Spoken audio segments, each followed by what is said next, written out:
Arresting staff at Costa Coffee at Clackett Lane Services, the UK Border Agency described the operation as the biggest of its kind. 25 people, mainly believed to be Sri Lankan nationals, were detained. 3 others, all from Crawley, charged with supplying illegal workers into the UK. All have now had the charges against them dropped. The Border Agency harshly criticised for a flawed investigation. For a number of years there have been very serious problems in this agency. We've described it as being not fit for purpose. Unfortunately, its previous head, Lynn Homer, was promoted, and people need to be held to account.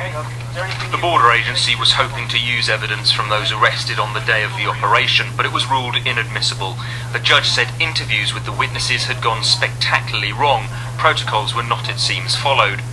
Criticising UKBA for deporting 13 other prospective witnesses, Judge Paul Taine said the agency gave no thought to the trial process, concepts of fairness. He said it never crossed their minds that prosecution witnesses are supposed to appear in court, and that there was a wanton disregard for what should have been perfectly routine mechanisms to protect the fair trial process. What the Border Agency didn't understand was that their job wasn't just to chuck out illegal immigrants.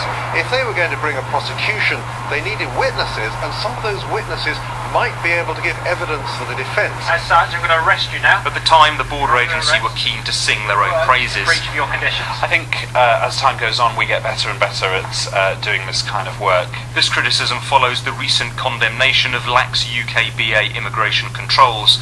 What's unclear with this case is just how much money's been wasted and if there'll be any disciplinary action. Keys to your home address?